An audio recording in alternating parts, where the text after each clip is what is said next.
Where is the math? And is Mitt Romney going to be under some pressure in this debate to produce the specifics as to how it will all add up? Well, Andrea, first, it's a laughable question. Where's the president's plan? He's had 4 years. 23 million people don't have work. So let's start with that. The president's policies haven't worked. The question was asked by Chris Wallace on Fox. It's being asked by other Republicans. Where is the math? How do you add up those tax cuts, even eliminating some deductions? Which deductions would you eliminate? Let's be specific. And how will you do that? Andrea, and reach deficit reduction? Which programs will be cut?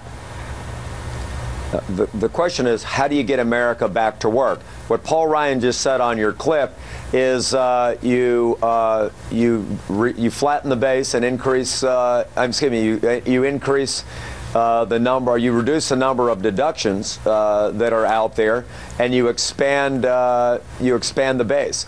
That's typically what works. That can be done in a revenue-neutral fashion. I think that's what Paul Ryan has proposed.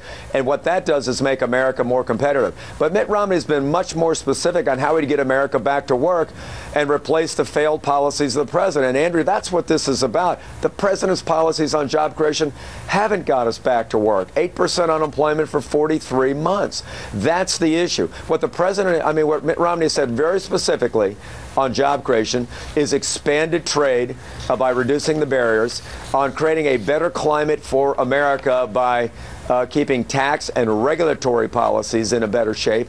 Energy, this president has been horrific. We just lost 1,200 coal jobs in Virginia last week because of the regulatory policies of the Obama administration, exactly what the president of the company said.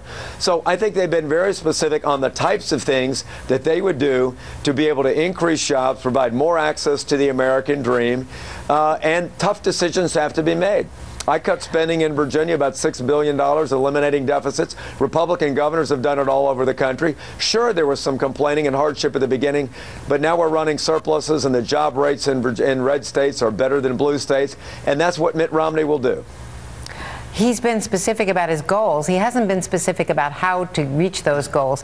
What about what Paul Ryan acknowledged on Fox News Sunday? Andrea, go ahead, sir. I've got to stop you on that. The President of the United States, Andrea, has not got a budget passed in 3.5 years. That's governors balance budgets every year on time. This president has not got a budget even passed. Can't get it past either house, even though he's had a majority. So the president has had no plan to reduce the debt. In fact, he's increased the deficit $1 trillion a year. So let's start with the failures of this administration. Mitt Romney, I think, at least has said, look, we have got to cut spending. We're broke. We've overpromised. We've overspent. The bills are due, and I'll make Governor, the tough decision. where would he cut the spending? So let's trust him on that. Where would he cut the spending? A lot of domestic. We've already got a plan to cut $1.2 trillion. Unfortunately, half of it's balanced on defense spending in a time of war. That's a mistake.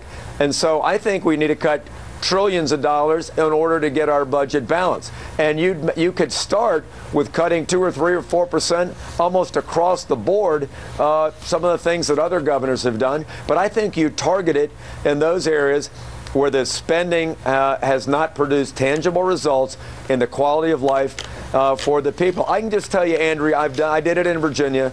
The governors like Christie and Scott and Kasich and Walker and Martinez have done it in all of their states. Mitt Romney did it when he was governor of Massachusetts, $3.5 billion deficit eliminated.